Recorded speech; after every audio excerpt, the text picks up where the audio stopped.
Hello, everyone. Welcome to All the Alleged Details, a white collar recap podcast where we go over each episode and analyze all the little details that matter. Mostly to us.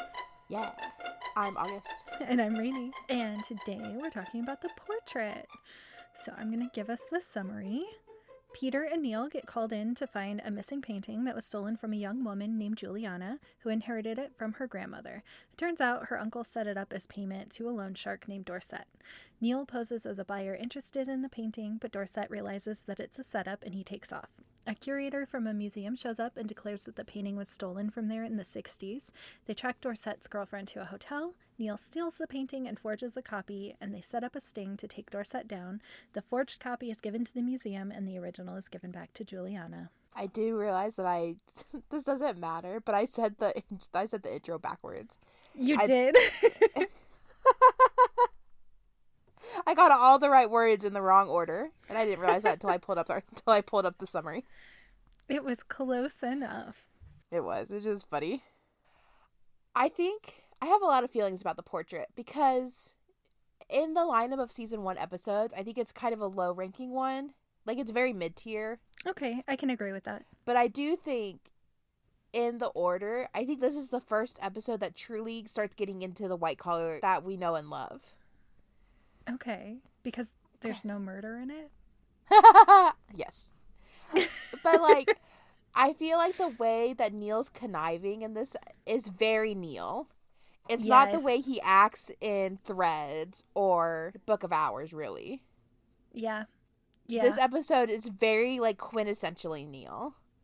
I agree with that wholeheartedly. This is the Neal we'll know for the rest of the show. Yeah. Very Neal. Very Neal. Yes. And very, like, how Neal hijinks. Yes. And also in this episode, I'm going to talk about 2 big, like, film things. I'm so excited. I love your film things. You always get very excited about them. One's a speculative thing and one's an actual thing I'm very passionate about. I'll try not to go on a 10-minute rant about it. But we should start actually at the beginning of the episode, which we are not passionate about. We're passionate about it in annoyance. Yeah. Yeah, basically.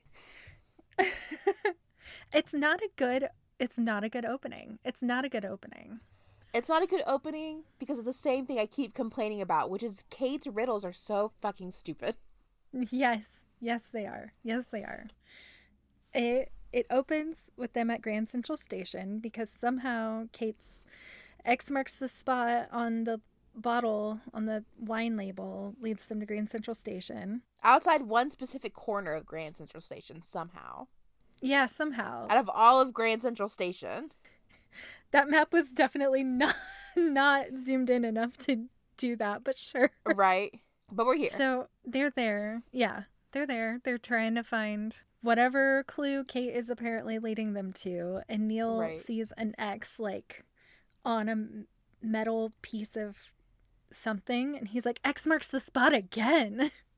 Which is, it drives me crazy every time. Yeah.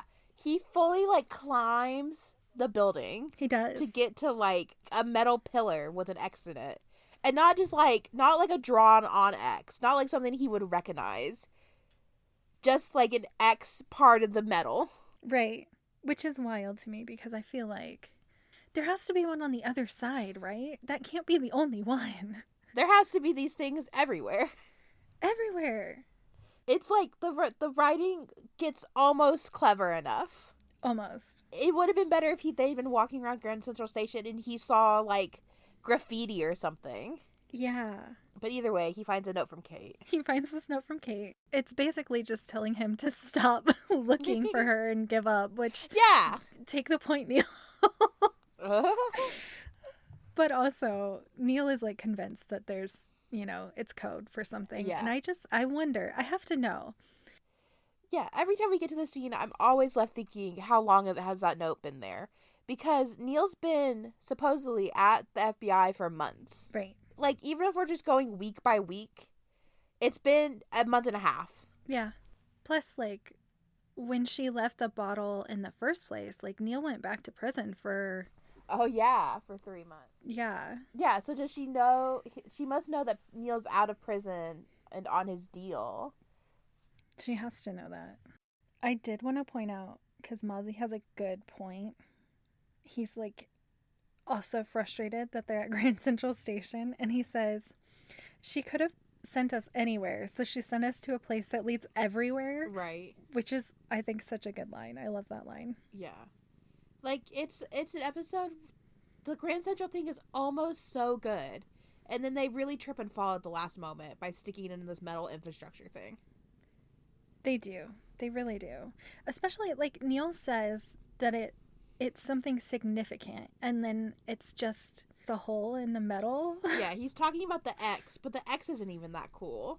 It's not. There's way better things it could have been at Grand Central, and there's way more New York things it could have been than Grand Central Station. Yeah, I agree. But then it goes to Neal at his home trying to figure out what this, like, leave me alone note means. Yeah, he's, like, folding it up and crumpling it up and staring at it. Yeah. And then Peter shows up.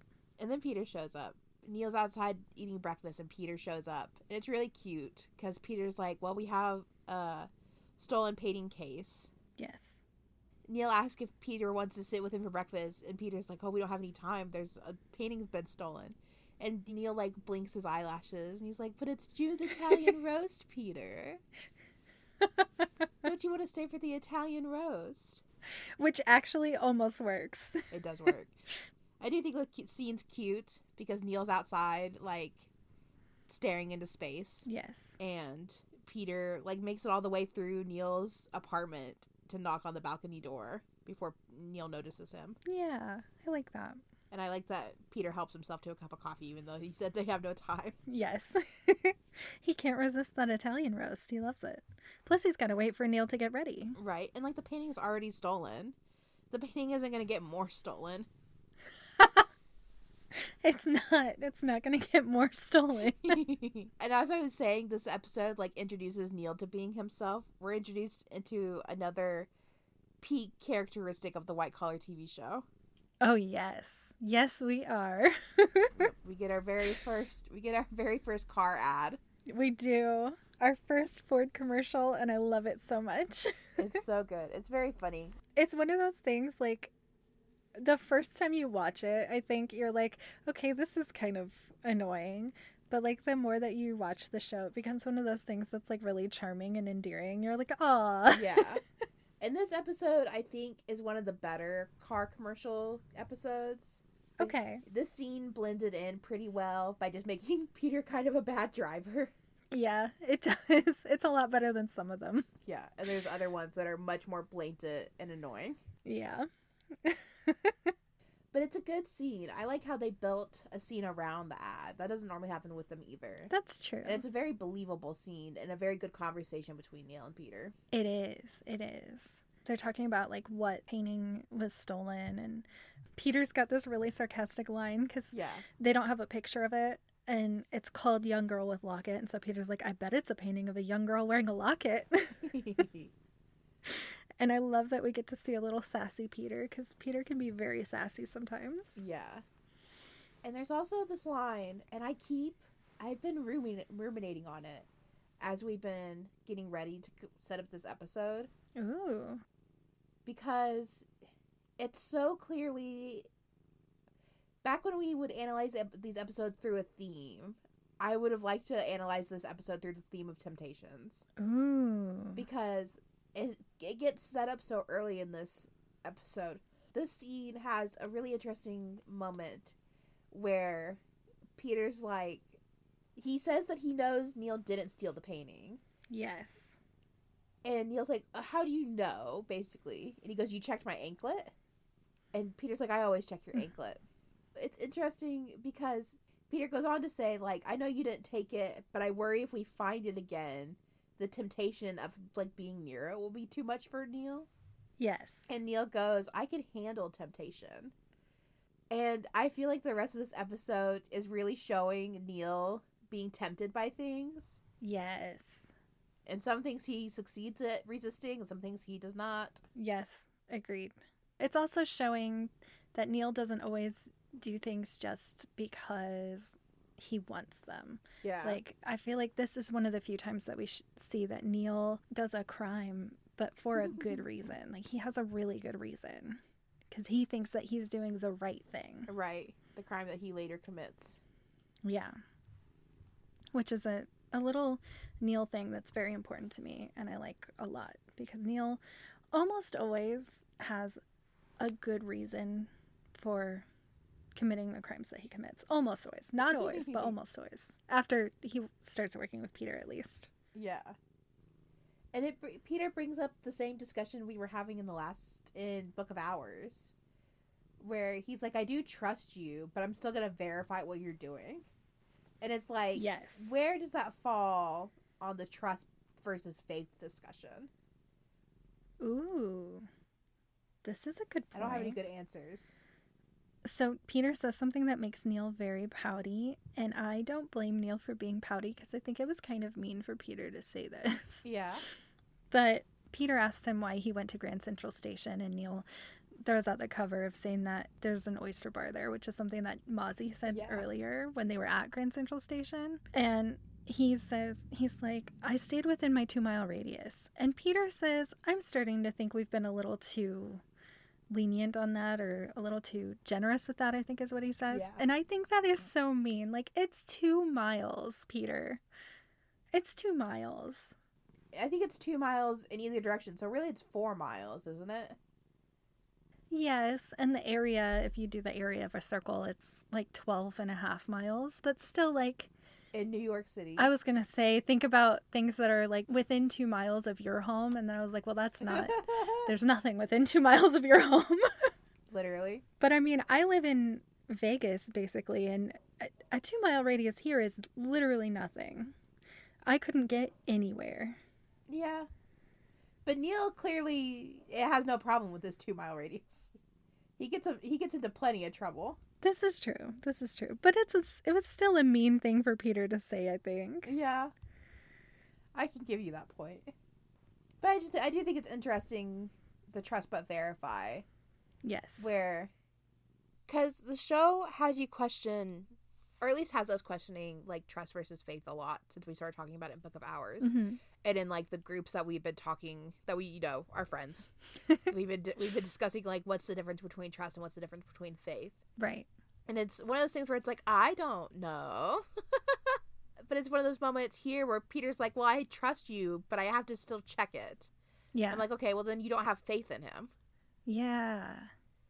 And it's like, yes. Do I know what that means? No. It's all gut feeling. Yeah. But it's a really good point. I think it warrants closer examination. I hope one day we'll somehow have an ability to get other people that we can talk about the show with, whether it's like people from the show itself, or like, imagine if we could get some sort of philosophy expert and be like, so what do you think about trust? Ooh, philosophy expert that's seen the show. That would be so fun. That would be so fun. It'd be a very fun, silly time, I think. So they go to Juliana's house. Yes. They go to talk to her. She basically says that she came home early from class. There was a guy there, and he was taking the painting. And I just want to say that I love Juliana. Yeah. Because she's telling them, like, what happened. And she says that he hit her. She hit him. And then he said that if she hit him again, he would kill her. And they're like, well, what did you do? And she goes, I hit him again. Yeah. Like, it was obvious. I also think the bad guy is dumb. Because he is dumb. He's very dumb. College classes are long.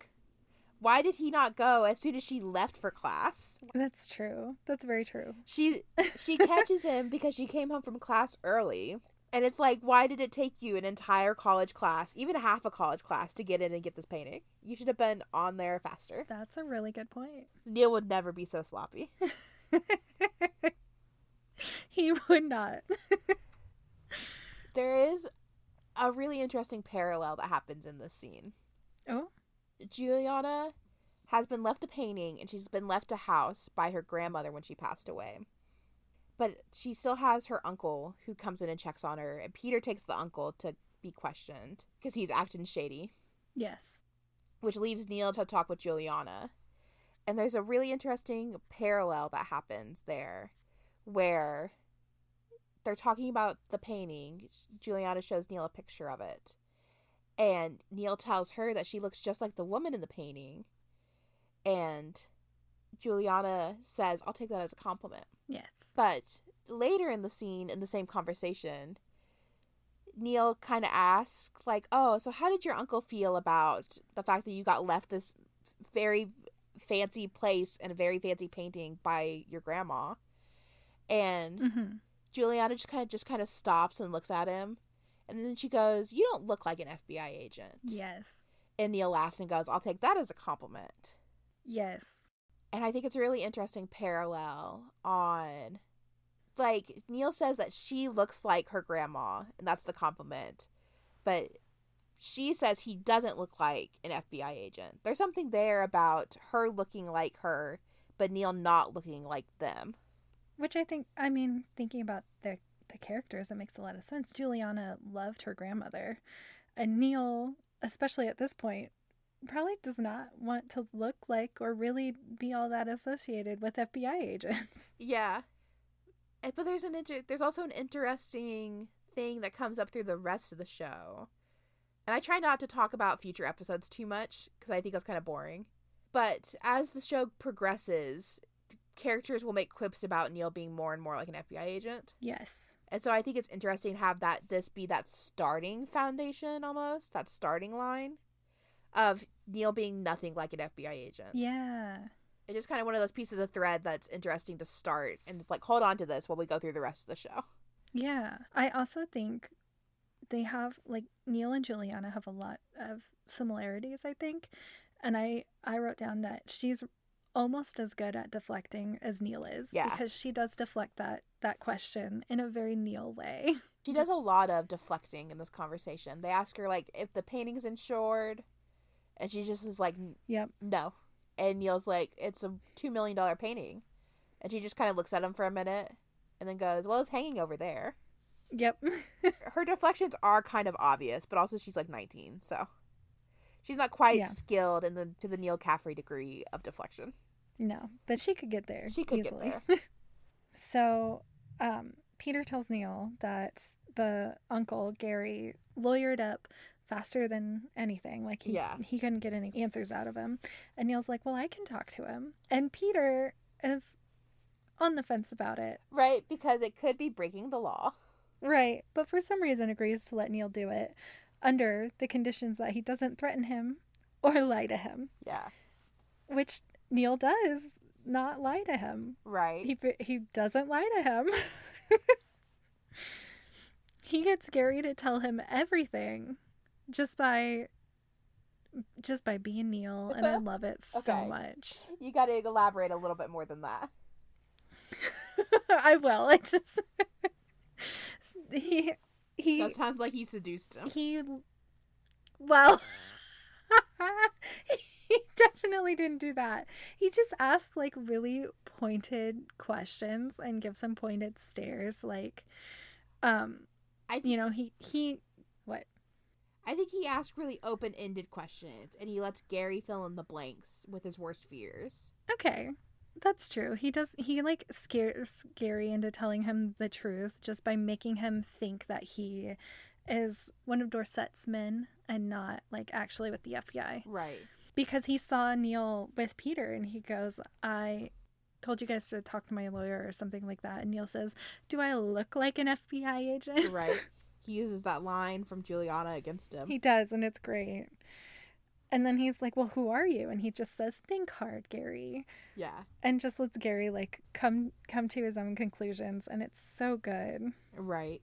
And somehow he gets him to write him a personal check to, like, try to make a good faith payment to this loan shark that he clearly owes a lot of money to. Right. Agreed to let the painting be stolen by the loan shark to pay off his debt. But now the painting's hot. Needs more money. Yes. Allegedly. But I think it's one of the first times that we get to see this skill that Neal has that he carries through the rest of the series. It's his ability to very carefully get people to draw incorrect conclusions without ever lying to them. Mm-hmm. He just kind of guides them in the direction that he wants them to go. Yeah. I wish I would have, like, read up more on what CIs can and can't do. Because I'm really curious about if they're allowed to talk to suspects like this. I'm gonna guess no. I would put money on it. I'm probably not. But also they're criminal informants. Like, isn't that kind of... I'm so curious. I would also, like, my gut instinct would be to say no. But I wouldn't put it past that being, like, the loophole. Okay. But Peter says it's in a gray area, and I'm still like, Peter, no. If this guy has to testify, he's gonna rat your ass out. That's very true. So Gary writes a check to the guy that he owes money to, and that's how they figure out that they're looking for a loan shark named Dorset. Mm-hmm. Peter says that calling him a loan shark is like calling Oedipus a mama's boy. A really good line. Which is such a good line. They have a scene back in the office where they just come up with their game plan of, like, how are they going to catch Dorset. Yes. This episode's really interesting to me because I feel like the pacing of it isn't that good. Okay. Taryn just walks in and she's like, oh, I'm the plan. I'm going to take you to Dorset and we're going to pretend to sell to him.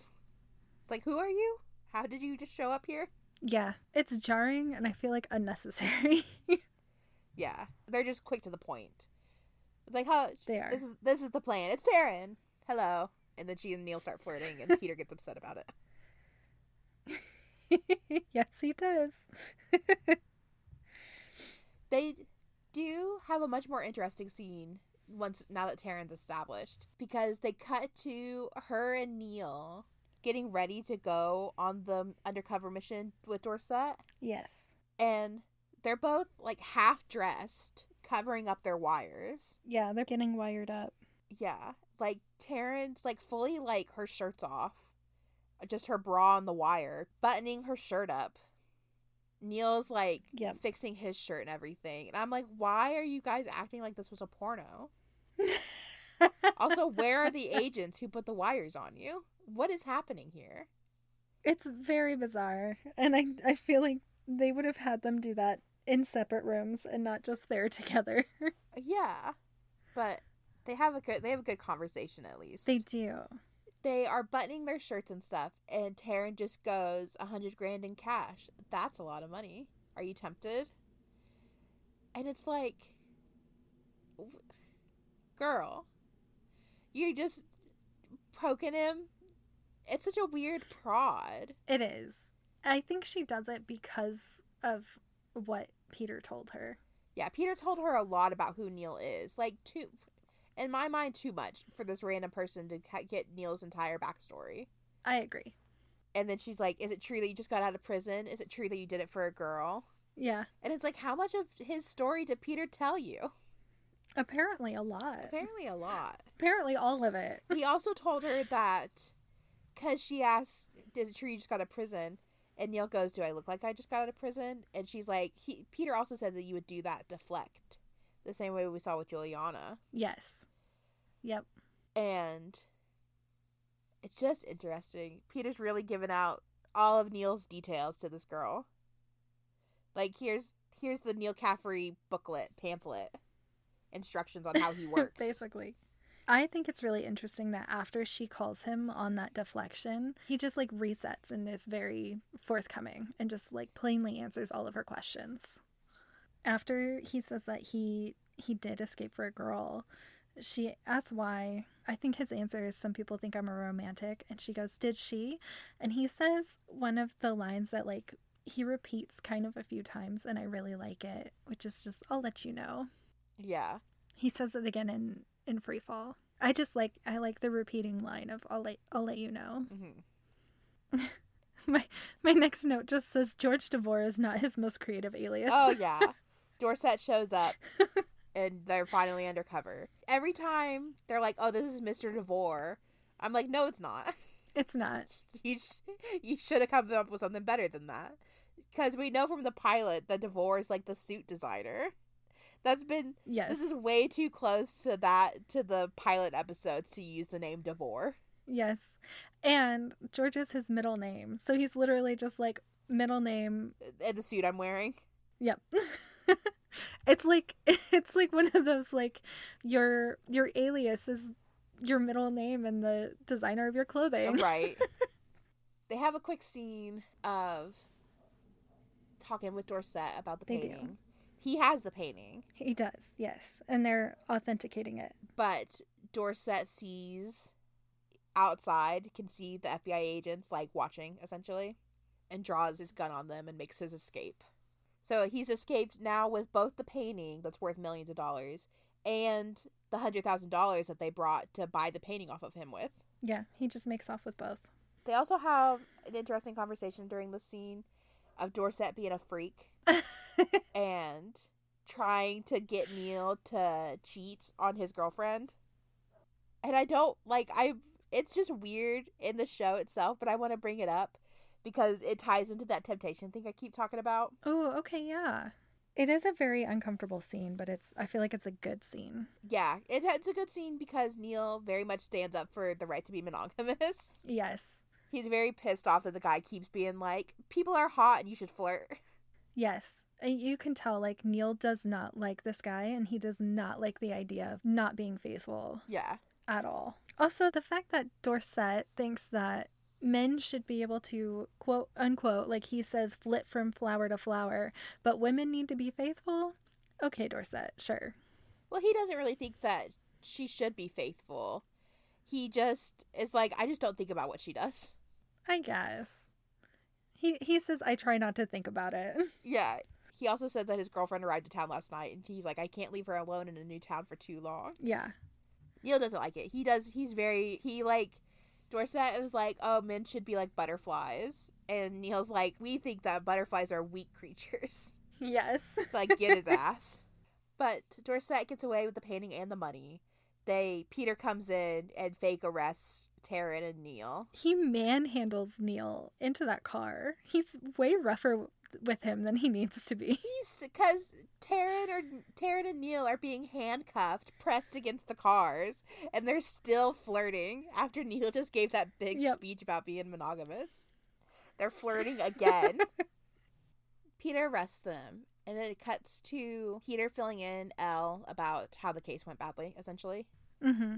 And one of the first, like, TV editing things that I think is really interesting, and also, like, I'm not confident in this. Something I'm going to talk about later, I am confident in. That's something I can recognize.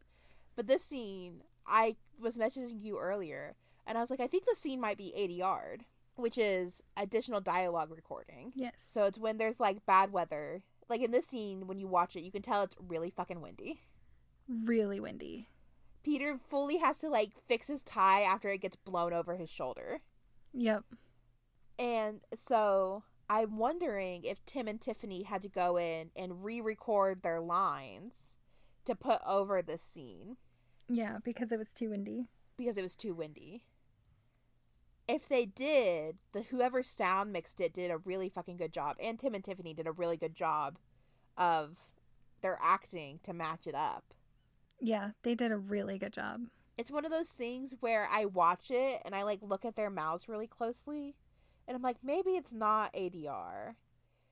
But then that can be accomplished with good acting. So if I don't watch the scene and I just listen to it, I'm like, the dialogue just sounds really smooth and really clear. It does. In a way that when they're actually on scene, it doesn't quite have that, like, in the microphone clearness. Yeah, I agree. And so you had texted me. You're like, I don't think it's ADR, but maybe. Maybe. The line delivery is also, like, a little off. Yeah. In just, like, the tone, I think. It doesn't sound quite as conversational as it should. Yeah. It's kind of like an optical illusion. Where it's like, once you notice it, you're aware of it, but if you aren't thinking about it, you're not going to catch it. So that's something I was going to pose to the general audience of, like, watch the scene really closely. And also don't watch it closely, only listen to it. Tell me if you think it's ADR. Every time I watch this episode, I have that question. I go back and forth. I change my mind each time. Yeah. It's a good question. It really could be. I don't know. I'm going back and forth on it too. Yeah. But it's a very fluff scene. It's just kind of recapping what's happened. The painting's gotten stolen. Yeah. They have to get it back. There's $100,000 now on the line as well. Neal and Taryn have... Al's supporting that Neal should get with Taryn. She is. There's an interesting line where either about the money or about the painting, Elizabeth says, well, the good news is Neal didn't take it. Yes. And I think that doubt's so interesting in this episode Because why are we so confident at this point that Neal's going to take the painting? That doesn't really seem like something that's been established in the other episodes, but I guess none of the other episodes have been dealing with like a true art theft that Neal could just like yoink it out from Peter's nose. That's very true. This is like the first one that's really like an actual white collar crime. Well, Neal's kind of crime specifically, like art forgery and art theft, and just a very, very Neal. I mean, that's exactly what he was arrested for, essentially. And so it is, like, it's one of those things where it's really interesting, but it's very surface level in the episode. I wish they would have gone more into well, you could steal this from me. They keep making little jabs about Neal stealing the painting, but I don't think it's brought to its full potential as a reference. Really? Mm-hmm. Like, I don't feel like the betrayal it would have been to Peter is brought as fully as it could have been. Okay, yes, that I will agree with 100%. It's very much just like, oh, Neal's the criminal and he could take the painting. But I don't think the full context of, like, Neal is the CI who could be stealing from the FBI from the case. I don't think that's rounded out as well as it could have been. Yeah, I'll agree with that. Because I think that's the interesting part of the dynamic, not that just Neal could steal the painting if he wanted to. Yeah, that's true. That's a good point.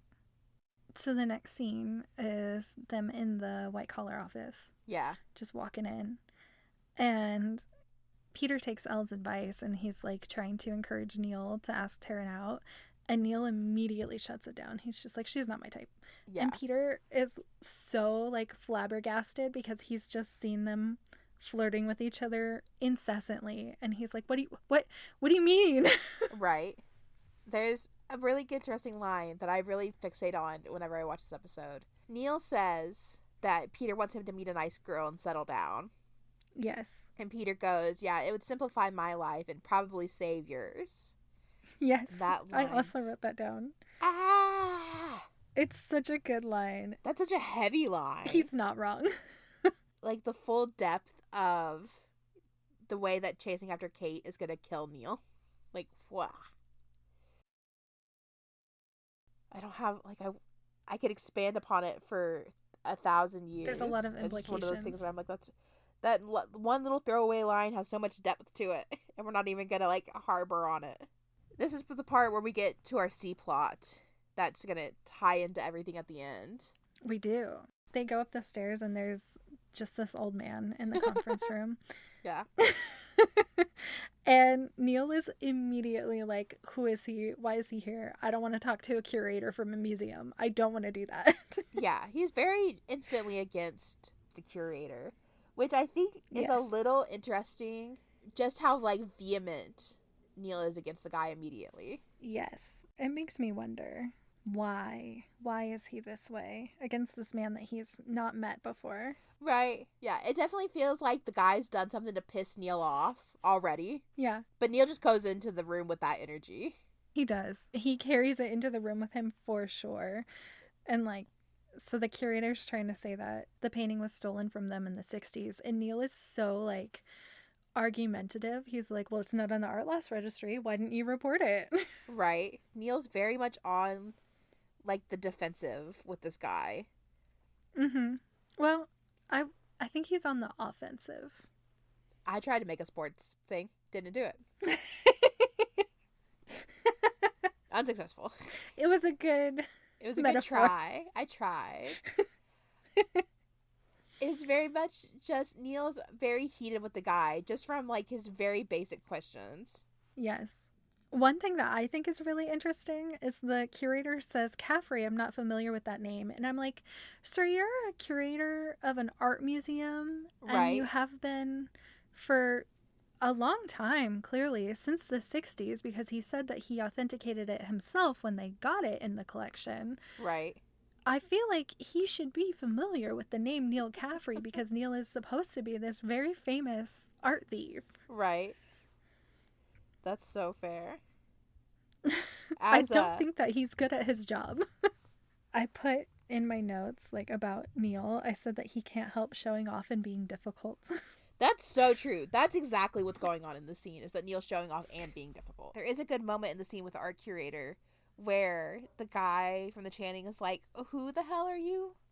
And Peter tells him that he's one of their art consultants. Yes. And I think it's really cute that Neal is clearly getting a rise out of this guy. I think it's really cute that Peter covers for him of what Neal's role is and also kind of lets him rile this guy up. Yes. So they call Juliana back in to question her because, you know, the guy at the Channing was like, hey, this painting's stolen. It belongs to us, not to whoever it was stolen from. So they're trying to figure out, like, who's telling the truth? Why did she have it? If it was stolen from this museum in the 60s, like, how did she get it? Right. And Neal's really good at getting this story out of her because he appeals to, like, her and her relationship with her grandma, because I think that he kind of, like, has an inkling. And so he gets really close and says, like, conspiratorially, he's like, if we get the painting, it's going back to the Channing Museum unless you give us a good reason to keep it away from them. Mm-hmm. And she still just, like, stares at him. And then he's like, okay, hypothetically, how did she take it? Yeah, I think it's really interesting. The tell me a story is what he says. Yes. And I love him using that kind of criminal instinct and, like, phrasing to be like, to give that allegedly, hypothetically energy. Right. Where it's like, you get the full pass to say what you want here, as long as you put it inside this narrative. Yes. Because he does that a lot. Exactly. And I think it's very, I just like it. I don't know if I have a good definition for it. It's good, though. It's good. I like that. Yeah, it's just very Neal to be like, oh, as long as you frame it as a story, you can tell me what it is. Right. Tell me a story. Hypothetically, how did this happen? It's very good. Mm-hmm. The story was a little black dress, a lace bottle of whiskey, and a horny Irish security guard. Yes. Which is such a badass story. I love it. Right. Juliana's grandmother is fantastic. And then Neal is like, okay, why? And she holds up her locket. And then Neal realizes that the painting is actually of her grandmother. Yeah. Which I feel like should have been obvious. Right. Yeah, with the whole you look just like her and everything. Exactly. But it's a good little reveal. It is. It's very cute.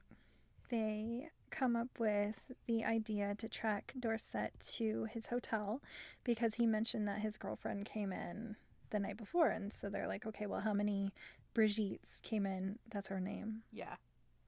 How many Brigittes came in from France? And they narrow it down to like 8 people, I think. And then Neal's like, oh, we're going to go to this hotel. Peter and I will stake out this one. Right. And he says that, like, that hotel is where he would stay. Yep. And then it's one of the funniest scenes of all of season 1. Of them in the car, the stakeout scene. Of them in the car. It's so cute. They're on a late night stakeout. And Peter's just doing everything that makes Neal mad. Yes. It's really cute because Peter, like, tries to offer Neal a sandwich, but it's not Spam. It's deviled ham. Deviled ham. Ugh. And Neal's like, that's gross. It becomes a recurring thing. Peter and his deviled ham sandwiches. Yep. It's oh yeah, we have the first Ford ad. We have the first deviled ham mention. We're really setting up the threads to pull on later here. We really are. Peter, like, turns on the radio to sports, and Neal tries to turn it, and Peter's, like, slaps his hand away. Yes. He's like, when we're in your car, you can choose the radio. And Neal says, I don't have a car. And Peter's response is, poor life choice. It's very funny to me. And then you have Neal making origami in the car, which I really love. I think it's adorable. Yeah. So Neal just gets so mad while they're waiting outside this hotel. He's very impatient. He asks Peter to give him some money. And Peter goes, well, why don't you just use that new gold card you got? And this is another thing that kind of comes up later. This is something that comes up way later. The one true reference I can think of. But it's that Neal has just a metric ton of credit cards. And I don't know why Peter lets him get all of these. But I also like that it's Peter's, like, not so subtle way of letting Neal know that he's keeping far closer tabs on him than Neal realizes he right. is. There's a lot of that in this episode. But also Peter doesn't really do anything with this information. Yes. He pulls them out. He goes to sit at the hotel restaurant or whatever. And he's going through his big stack of credit cards. And he pulls out his new gold card. Ooh. Ooh. And this is the point where I can talk about my other filming thing. Do it. Okay. So, this scene is really fucking good from a cinematography angle because when Neal is sitting at his dining table and he is in the foreground, and then behind him is Brigitte and one of her friends. Yes. But they have both Neal in focus and Brigitte and her friends in focus despite the wide distance between them. And they managed to have them both in focus because the camera has a split diopter lens on it. It's so neat. Yes. It's so cool. They never use it again, and it infuriates me that they don't. A split diopter lens is a circled piece of glass, but this one is cut in half, straight down the middle, so that there's two different focal lengths to have two different subjects and two different focuses. Thus, Neal in the foreground being in focus and Brigitte and her friend in the focus. And it's something that can be accomplished really easily with, like, green screen effecting. Right. But I can tell it's a split diopter lens because when you look at Neal in the foreground, he takes a drink of a glass of wine at one point, and his hand, like, splits. By the time you get to the end of the stem of the wine glass, it's completely out of focus. Yeah, it's very blurry. And if it was a green screen effect, all of him would have been in the same focus the whole time. There would be no reason for the glass to go out of focus. And even, like, you can see the focus shift, like, as it goes up the wine glass and up his hand. And even at one point in time, he, like, leans too far forward and, like, his nose and his chin start to go out of focus. It's really neat. And so you can find exactly where one lens ends and where the other one starts. Or, you know, where the gap, the lack of a lens starts. I also noticed this time that there's a guy who, like, walks through the shot, and so if you're looking at the guy, you can clock it really well. Oh, yeah. I don't know if I've ever noticed that. I get so focused on Neal's hands. Fair. But it's so good. It's just that little extra, like, cinematography details that the show doesn't really continue to use after this. But in this moment, it's beautiful. It's very beautiful. I really like it. I love that you pointed it out. And now every time I watch this episode, I'm like, look. Right. Okay. And now we can actually talk about the episode. That is talking about the episode. What are you talking about? So Neal finally, like, goes over to Brigitte and her friend and buys them a drink and then brings them back to the car. Yeah. And Peter panics a little bit because he thinks they're hookers. Oh my god. Neal's like, they invited us up to the hotel room, and Peter is in full panic mode the entire time. Yeah. They go up to Brigitte's hotel room. Neal is like, it's okay if they invited us in. I know we don't have a warrant, but they invited us, so it's fine. It's fine. And Peter is like, I don't think it is. Right. But they go up there. Brigitte, like, very pointedly locks one of the doors, and they both clock it, like Neal and Peter. And Neal's like, I'm going to get in there through the bathroom. And Peter's like, no, the fuck you're not. Yeah. This hotel room's crazy, and it also has green walls that are ugly. I have to mention them. Lime green. What hotel has lime green walls? Please. I live in Vegas. There's no hotel here that has lime green walls that I know of. And it's Vegas. But it's one of Neal's more conniving moments, I think. Oh, yes. Because he sets them up to be, like, flirting and, like, clearly not even just flirting. I want to be, like, on a date, but that's not quite the energy either. I don't know if there's, like, a word I could use to express what's clearly supposed to be happening in this room. Yeah. But it is the behavior of single men with single women. Yes. That's a great way to put it. Neal, like, puts on music for them to dance to and stuff before he sneaks into the room. And so he just leaves Peter, because he goes into the bathroom, locks the door. Yep. Goes to sneak into Dorset's room. Yes. Leaves poor Peter, who's already panic-stricken, with these two French women who do not speak English and who are dancing all up on him. Right. And Peter doesn't speak French, so there's just, like, no communication happening. Right. No communication other than they're touching him. I want them to stop. This was the first time that I, like, really paid attention to what Peter was saying. And he says so many, like, great lines. So like, many good lines. He tells Neal, you can't. And Neal's like, I won't tell anyone. And then later he's like, what aspect of warrant law are you still struggling with? That is the first time I've caught that line, and I love it so much. It's such a good line. It's definitely one of those things where I wonder how much of it's like actually written and how much of it's just Tim spitting. Yes. Some of it feels very ad-libbed, but in such a good way. There's a scene where one of the girls like gives Peter a grape and like shoves it in his mouth. And Peter just goes, "That's a good grape." He's so clearly so uncomfortable. Poor Peter. So uncomfortable. And then Elizabeth calls him and he does the dumbest thing possible and actually answers the phone. Yeah. He's so panic-stricken he doesn't even think to not answer. And she's even surprised that he answered. She is. She's like, oh, I was just going to leave a message.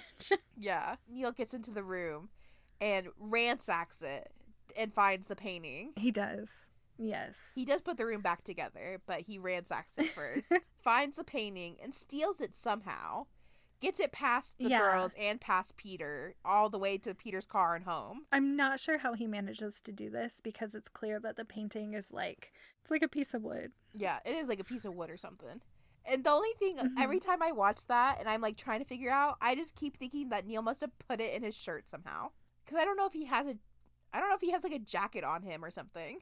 He's got the suit jacket, but like... Does he? I guess that could work. Yeah. I don't know. Where is he going to put it where you wouldn't see the outline of this painting? I don't know how he manages this. I don't know. Peter's pretty flustered. He might have just been trying to get home, get Neal away from him. That's true. He was probably so mad at Neal after that. Right, couldn't even look at it. Going home. We're not talking. I'm done with this. Yeah. He also, like, he leaves the origami butterfly in the painting's place, and I feel like that was such a bold move of him. Like, he just couldn't help himself, like, telling Dorset exactly who took his painting. Yep. It's very impulsive and very risky. Very impulsive. And Neal does end up paying the consequences of that risk. He does. But first, before the consequences, there's a scene where Neal tries to help Peter come up with a lie to tell Elizabeth. Yes. He's like, oh, well, you could just tell her that I ran into a nightclub and you went in after me. He says that's almost the truth. Yeah. Which is Neal's bread and butter, is like only lying in clever ways. Yeah. Not directly lying. Not directly lying. Just leaving some things out. But Neal's response to that's almost the truth is it's better than alimony. Yeah. But Peter goes home to talk with Elizabeth about all of it. Yes. He makes it like 2 words into the lie and like fumbles. And he's like, actually, I can't do this. Here's what actually happened. Yes. And I love that he tells Elizabeth the truth, like, right away. And she knows. Like, she's not surprised at all. Yep, she fully trusts Peter. She's completely unbothered by any of it. She asks him if the girls were cute, and Peter goes, I have to plead the fifth. Yes. So, she's completely fine. They're completely fine. It's just a very cute, quick scene. And then we find out Dorset, like, they lost him because they were trying to follow him and, like, keep tabs on him. Oh, that's right. Disappeared. Yep. He left the hotel and escaped the yes. FBI that was tailing him. Yeah, with the painting and the cash. And so Neal is like, well, fuck. Yeah. We get one of those moments of that. It's very throughout season 1, I feel like, and then thankfully after that it kind of starts to tail off, but throughout season 1 I feel like every single episode, especially the first half of the episode, it's always like, if you don't fix this or solve this case, you're going back to prison. Yeah. And I hate it. In a way that's not artificial stake raising and actual just good stake raising is the next scene where Dorset calls Neal because he found his information from the credit card Neal used. Yep. Very sloppy work, Neal. Peter should have given him that 20. Yeah. And Dorset's just like, give me the painting back. Yeah. If you don't give me the painting back, I'm gonna hurt your friend from the art gallery. Yes. And then Neal is like, I need 2 days. Yeah.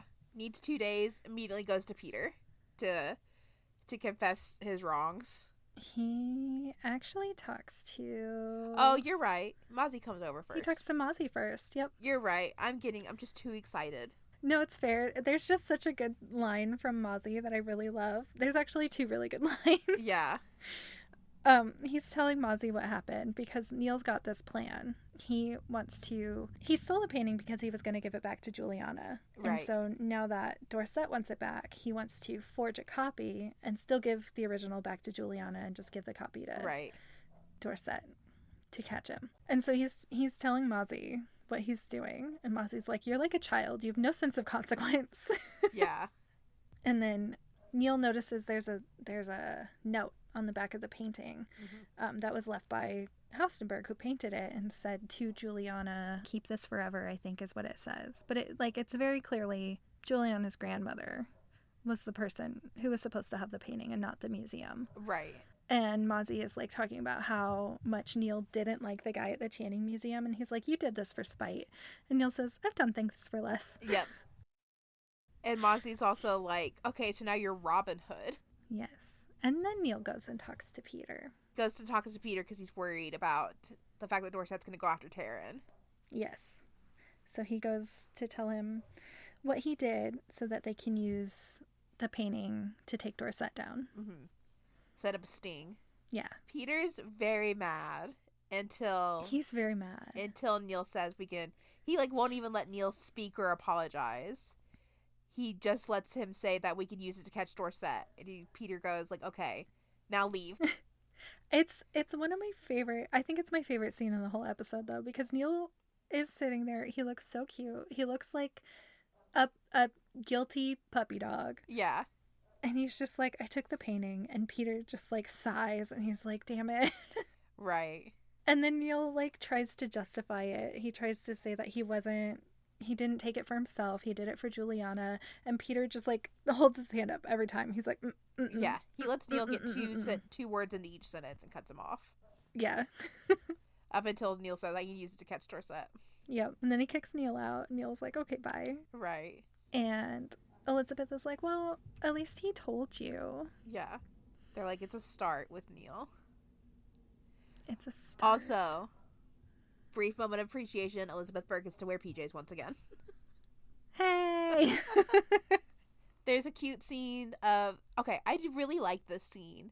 Neal's forging the painting and Mozzie's, criticizing him the whole time. Well, kind of. He's, telling him his brushwork is sloppy. And he's like, the guy the Channing's not going to be fooled by this. But it's, it's teasing and stuff in such a way that, they're just flowing super well together. It's very clear that they have done all this before, is why I like it. Oh, very clear.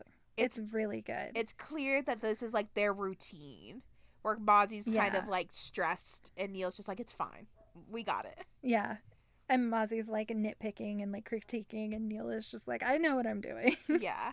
I also really like how it goes around the easel. Yeah, the camera. I really like it. It's very fun. Yep. It's a good 360 shot. Just following them around. It is. Very cute. But Neal gets the painting. He writes the inscription and everything. Well, he writes a inscription. Yep. They go to the... Well, no. First, it's Peter and Neal in the car again. Mimicking where we started with the first Ford promo. But we're not promoting Ford. We're just having a talking scene. And Neal asks, how tenuous is his probation? And Peter's like, it's pretty thin. We need this. And Neal's like, well, if we take Dorset down, will you trust me again? And Peter says, yeah. And it's very cute. It's very cute. And then he's like, are you still going to verify? And Peter's like, oh, yes. Yeah. And it's like, you know what? Fair enough, Peter. I can't even fault you for it by the time we get to the end of this episode. Right. You got locked in a room with dancing French women. Neal took the painting literally under your nose, the thing he kept saying through the whole episode he wasn't gonna do. Right. But he did it for a good reason. Yeah. He saw the note on the back of that painting. I don't think he was gonna steal it until he saw that note on the painting and knew that it rightfully belonged to Juliana, and that's the moment where he was like, I'm going to steal this so I can give it back to her, because if I don't steal it, we're going to have to give it back to the museum. Yeah. He had a good reason. Okay. He's a good boy. Okay. This is your hill to die on, and I will let you have it. Okay. I say it a lot, and I firmly believe Neal has a very strong moral compass. It just points in a different direction than most people's, but it's very strong. Like, he has a very strong sense of right and wrong. It's just his own sense of right and wrong. Yeah, I don't disagree with that part. I just don't know if Neal always is doing things for good reasons. Not always, but this was for a good reason. I agree, but also I don't, and it's hard to it's hard to explain why. Okay, that's fair. Because it's like one of those things where Mozzie says, like, well, you stole it for spite. And I think that's also true. Like, I'm not saying it's taking it for Juliana not true. But I'm just like, it's just, yes. There's just multiple motives and a big roundness to what's propelling Neal, other than just being, like, morally good. I'll agree with that. I think that if he didn't dislike the guy at the Channing so much, he might not have actually stolen the painting. It's just lots of layers. Like, I'm not discounting anything. I'm just like, Neal just had multiple motivations and multiple sides of himself, all benefited from the same actions. Yes, I'll agree with that. I like when he gets to be a petty bitch. That's fair. I also like when he's petty. It's very good. But the next part is genuinely the cleanest takedown scene we ever get. It's the only time things go incredibly smoothly. Yes. Incredibly. So smoothly that Neal walks off without a care in the world. From the first time Dorset walks onto the scene to him being taken down, it's like 90 seconds. It's just like one and done. Yep. He walks up. Neal, like, hands him the painting, goes to leave. 4 million FBI show up. They're just there. They're on Dorset in a second. Yep. It's just really good, really smooth. I feel bad for Neal that this is the one time a takedown goes well and he doesn't get, like, a gun pointed at him. That is very true. But he goes to Juliana after that and takes the painting to her, the real painting. He does. And we see, it's like there's a cool, like, back and forth of, like, Juliana with the painting and Peter with the guy from the Channing. Yeah. And Peter looks extremely panicked the whole time that the guy from the Channing is authenticating this painting. He looks like he is on the edge of his seat. Yeah. He even mutters under his breath. He goes, Neal, what did you do? Yes, because he doesn't know that Neal forged the painting, but he has a feeling because the guy at the Channing is looking real close. Right. Okay. But also, this is a part that makes me a little bit mad. It's probably the same thing that makes me a little bit mad. Go off. Because Neal inscribed the painting, but he left his own message on the back and, like, wrote, like, NC, I think. Oh, I don't think he signed it. Either way, he still writes on the back his own little message. It says, I know what you saw here last time. Yeah. The way the guy from the Channing is, like, holding it and everything, Peter would clearly be able to read that message. Everybody in the room would clearly be able to read that message. Yeah. Somebody in that room absolutely should have seen that note and been like, wait a minute. Yeah. Somebody should have read it. Maybe they should have been like, oh, the art forger, Peter at least, he could have read it and been like, oh, my art forger, see, I had it. And now there's this crisp, clean, like, print writing note on the back of it. Maybe that's why Peter says, Neal, what did you do? Yeah, he read it and he just didn't say anything. Because the guy, the Channing, accepts it. He does. He's like, I'm so glad to have the original back. Right. I guess to keep the museum from a lot of scandal. The painting rightfully belonged to Juliana and her grandmother. Mm-hmm. And the museum just, like, literally ignored the note, ignored his last will and testament. And they were like, no, we're going to keep this. Right. We end up back at Grand Central Station. We sure do.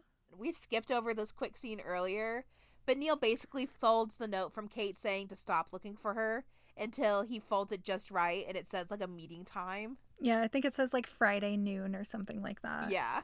And so they're back at the Grand Central Station Friday at noon. I still don't like it, but whatever, we're here. I hate it. But Mozzie is there with him again. And it's so cute because, like, Neal is like, I should be doing this alone. And Mozzie is like, yeah, like, I was going to let you come alone. Right. It's so sweet. I love their friendship so much. I love their friendship. They're so cute. Mozzie has a really good point where he says, maybe she wrote it 3 days ago. Maybe she wrote it 3 months ago. And I'm like, yes. Right. Exactly, Mozzie. Exactly. Yep. And Mozzie's like, well, it's Friday and it was noon. So where is she? And it's such a good point because how long has that note been there? How long have we been doing this? How long has it been there? How many Fridays at noon has Kate gone and stood there looking for Neal? Right. It's wild. It doesn't make logical sense and it irritates me. But either way, we get the dramatic scene of Neal answers the, what the fuck are they called? Street telephone? Payphone. Thank you. I could not think of it. Neal answers the payphone and it shows that Kate's calling him. Okay, I don't know New York well enough to like understand where she is in comparison to Grand Central Station. It looks like she's just like across the street basically. Okay, but she's across the street and also like 2 stories up. She's on like a bridge. Yeah. She's up. I don't know how she's up, but she's up. I didn't question it. I think it's like one of those like overpass things. Like there's a busy street and so they have like a bridge. I'm like trying to describe it. I'm like, I don't know where she is. She's just higher than he is. She is. She's on the ground, but also she's higher. There's stairs. There are stairs. Neal runs up them. Yep. Anyway, she calls and she's like, he needs something. You have to tell me where you hid everything because he wants something you stole. You have to tell me where everything is. And Neal's like, I'm not going to do that because the only leverage I have in this situation is what the stuff I have. Yeah. The information I've got. It feels to me like Kate is clearly jerking his chain here because she's just so like insistent on, Neal, you have to tell me where everything is. Mm-hmm. Like, I need this thing that you stole, but she won't tell him what it is. Any more information. No more information, like literally none. And Neal is just like pleading with her, like, tell me something, give me something. And then he hears a car horn and realizes that she's like where he is, like she can see him because he hears the horn both in person and over the phone. Right. He spots her and takes off running. And only then, like, Mozzie picks up the phone and only then does Kate say, tell Neal I love him. Mm-hmm. Why couldn't she tell him that herself? Right. It's definitely one of those scenes where they wanted Kate to be very ambiguous with her motives. Mm. And so, like, they've tried to leave it so technically could play out either way. But by leaving Kate so void of context, then you just kind of end up siding with she's manipulating him. Yes. Because it's like, well, if she's not going to tell him she loves him and she's not going to, like, be forthright about literally anything, even her emotions, then there must be something to this. Yeah. And of course, by the time Neal gets up to wherever she is, she's gone. She's gone. Yeah. Totally gone. Totally gone. Poor Neal. Poor he deserved Neal. Better. And that's the end of our episode. It is. We'll be quick about speed running. And rapid fire. I always want to call it speed run. That's not what it is. It's a rapid fire. It's a rapid fire. All right. Should I start? Yeah, you can start. When we see the wine bottle, we like actually get to see a close-up of the map, and it's like Kate definitely had to use a stencil or something because the map is so perfect. It's like crisp lines. It's even got like letters on it. Yeah. It's too much. I'm glad you're on my side. I'm glad you're on my side of like that map's too perfectly to be drawn with lemon juice. It's too perfect. She had to have used a stencil and just like squirt it, like sprayed lemon juice on there or something.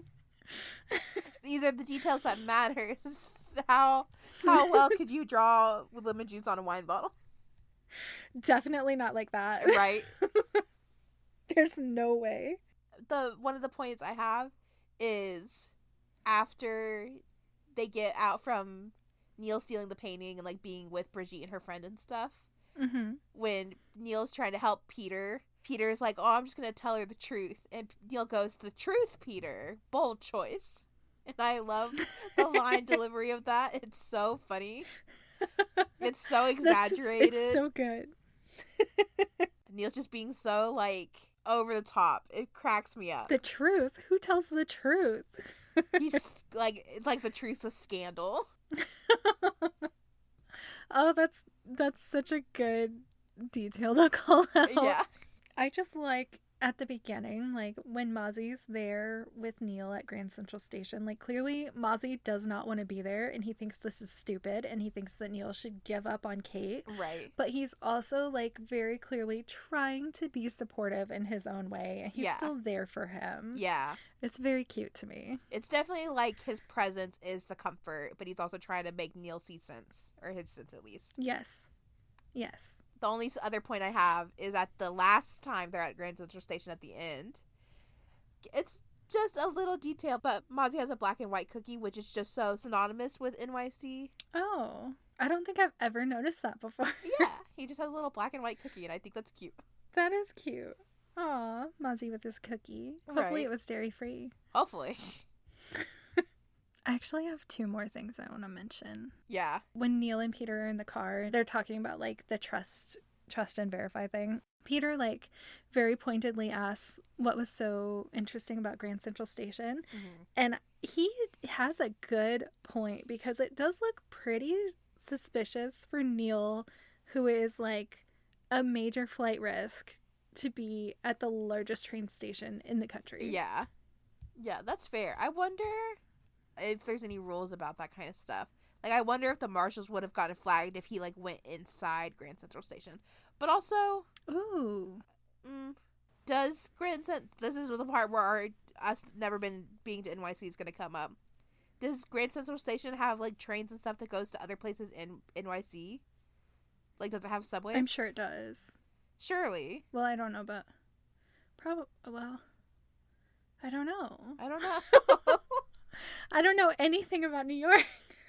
Literally nothing. Nothing about Grand Central Station. Oh, it has multiple subway lines, Rainey. Oh, okay. That's good to know. I feel silly for not knowing that.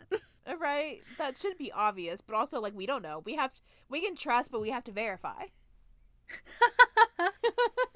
That's good. So I guess it could be reasonable that Neal could go inside Grand Central Station and not be, like, pinged. Yeah. I guess my last point. When Neal, like, looks at the Haustenberg when Dorset pulls it out and they're, like, there to verify him and Taryn, the first thing he says is, "It's smaller than I expected." And Dorset's like, "Have you seen the Mona Lisa? It's tiny." And Neal just gives Dorset this look that, to me, is very clearly like, of course I've seen the Mona Lisa. Of course I've seen it. That's so fair. It's such a good look. Neal's pissed with Dorset the entire time. He does not align with anything that Dorset's putting out. Not at all. Every breath Dorset takes pisses Neal off. It's so good. August, did we make a podcast? We made a podcast, Rainey. Yay! You want to give us our outro? Oh shit, I forgot about that. You usually forget the summary, and today I forgot the outro. You can follow us on Instagram, X, Blue Sky, and TikTok at Alleged Details, or on Tumblr and YouTube at All the Alleged Details. If you want to support our show, have ad-free episodes, early access to episodes, and bonus content, then check out our Patreon at patreon.com/All the Alleged Details. Our theme song is titled Allegedly and was written for us by babydollbucky, and our artwork was made for us by Cheyenne Couture. You can find links to their info on our Tumblr. Hooray! And so people can join us here next week, and we'll talk about All In. Yes, All In. Bye. Bye.